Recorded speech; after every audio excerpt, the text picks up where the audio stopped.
কাছাৰত চাঞ্চল্যকৰ ঘটনা বিপান কৰোৱাই বুৱাৰীক হত্যা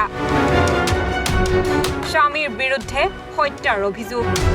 কাছাৰৰ কালাইনত সংঘটিত হৈছে এক চাঞ্চল্যকৰ ঘটনা পত্নীক বিপান কৰোৱাই হত্যা কৰাৰ অভিযোগ উত্থাপন হৈছে স্বামী শাহিন আহমেদৰ বিৰুদ্ধে মৃতকৰ পৰিয়ালৰ অভিযোগ অনুসৰি স্বামী শাহিন আহমেদৰ পৰকীয়া প্ৰেমৰ কথা জনাৰ বাবে নিজ পত্নীক বিপান কৰোৱাই হত্যা কৰিছে শাহিনে অভিযোগ মতে শাহিন আহমেদৰ আন মহিলাৰ লগত পৰকীয়া প্ৰেমৰ সম্পৰ্ক আছিল এই কথা তেওঁৰ পত্নীয়ে জনাৰ পাছত স্বামী স্ত্ৰীৰ মাজত আৰম্ভ হৈছিল কাজিয়াৰ যোৱা শনিবাৰে নিশা এই কাজিয়াই ভয়ংকৰ ৰূপ ধাৰণ কৰে অভিযোগ অনুসৰি স্বামী শাহিন আহমেদে পত্নীক বলপূৰ্বকভাৱে বিপান কৰোৱাই কালাইন হাস্পতাললৈ লৈ যায় আৰু যোৱাকালি চিকিৎসাধীন অৱস্থাত বোৱাৰীগৰাকীৰ মৃত্যু হয় ইপিনে হত্যাৰ এই অভিযোগ খণ্ডন কৰি স্বামী শাহিনে জনায় যে এয়া হত্যা নহয় তেওঁৰ পত্নীয়ে বিপান কৰি আত্মহত্যা কৰিছে পৰকীয়া প্ৰেমৰ অভিযোগ ভিত্তিহীন বুলি কয় অভিযুক্ত স্বামী শাহিনে আনহাতে এই সমগ্ৰ ঘটনাক লৈ আৰক্ষীয়ে আৰম্ভ কৰিছে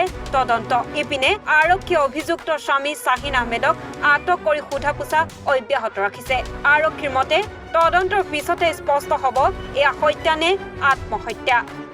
কাটিগড়ৰ পৰা পাৰ্থসাৰথী ৰিপৰ্ট এনিভাৰো 24